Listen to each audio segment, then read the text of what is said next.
তো নামানোর সময় আমাকে ডাউট হচ্ছে, সবথেকে বড় কথা কয়েকদিন আগে একটা ভিডিও দেখলাম, মধ্যমগ্রামের ভিডিও, ওইটা দেখে আমার ডাউট হচ্ছে এরিয়াটা দেখে। আমি বলছি ভাই লাগেজে কী আছে আমাকে দেখাও তো একটু খুলে।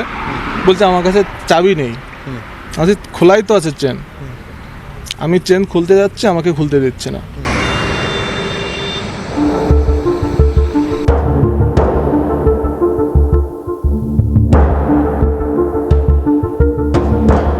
পিসি শাশুড়িকে খুন করে গঙ্গায় দেহ ফেলতে গিয়ে গত মাসেই উত্তর কলকাতার কুমোরটুলি থেকে গ্রেফতার হয়েছিল মা মেয়ে।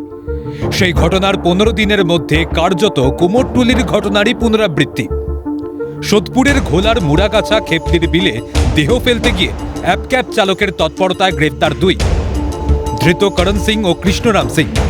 তদন্তে ইতিমধ্যেই উঠে এসেছে ভাগারামকে খুনের পর দেহ ট্রলি ব্যাগে ভরে হলুদ ট্যাক্সিতে করে মধ্য কলকাতা থেকে নাগের বাজার এসেছিল কৃষ্ণরাম সিং ও করণ সিং। সিএনের হাতে আসা সিসিটিভি ফুটেজে দেখা গিয়েছে মঙ্গলবার রাত 9:30 নাগাদ নাগের বাজার মোড়ের অদূর থেকে ট্যাক্সি ক্যাব ধরেছিল কৃষ্ণরাম করণ। তারপর সেখান থেকে রওনা দেয় সোদপুরের ঘোলার মুড়াগাছার খেপলির বিলে।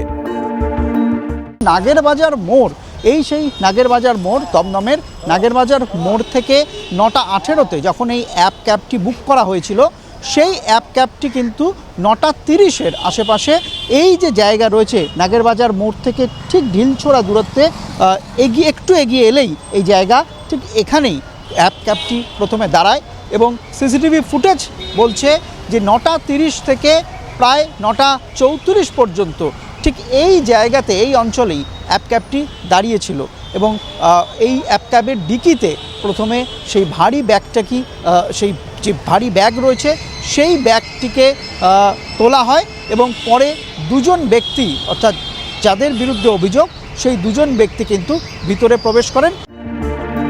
ফাঁকা এলাকায় গাড়ি থামাতে বলা থেকেই চালকের সন্দেহের শুরু। ফাঁকা এলাকায় গাড়ি ডিকি থেকে ট্রলি নামাতে বলায় সন্দেহ আরও গাঢ় হয়। আর এখান থেকেই পুরো ঘটনা প্রকাশ্যে আসে। চোখ খুলে দিয়েছে কুমোরটুলি কাণ্ড। নামানোর সময় আমাকে ডাউট হচ্ছে, সবথেকে বড় কথা কয়েকদিন আগে একটা ভিডিও দেখলাম, মধ্যমগ্রামের ভিডিও, ওইটা দেখে আমার ডাউট হচ্ছে এরিয়াটা দেখে। আমি বলছি ভাই লাগেজে কী আছে আমাকে দেখাও তো একটু খুলে। বলছে আমার কাছে চাবি নেই। আমি খোলাই তো আছে চেন, আমি চেন খুলতে যাচ্ছি, আমাকে খুলতে দিচ্ছে না। আমি 100-এ ফোন করবো, চেনটা খুলে দেখাও। আমি 100 তুলে নিয়েছি ফোনে, চেনটা খুলে দেখাও কী আছে ওর ভিতরে। তখনই একটা ছেলে ফোনে কথা বলতো, রাস্তা ক্রস করে ওই পারে গেল। আর একটা ছেলে বলছে যদি কোনো পয়সা কড়ি লাগে তুমি নিয়ে এখান থেকে চলে যাও। তখনই আমার ডাউটটা আরও বেড়েছে যে আমাকে পয়সা দিতে চাইছে কিসের জন্য। ওয়াকিবহাল মহল মনে করছে ক্যাব বা চালকদের সজাগ হওয়া অপরাধ অনেকাংশেই কমাতে পারবে। ক্যামেরায় গোপাল সেন ও লিশন লোধের সঙ্গে শুভজিৎ দে, সায়ন্তন ভট্টাচার্যের রিপোর্ট, ক্যালকাটা নিউজ।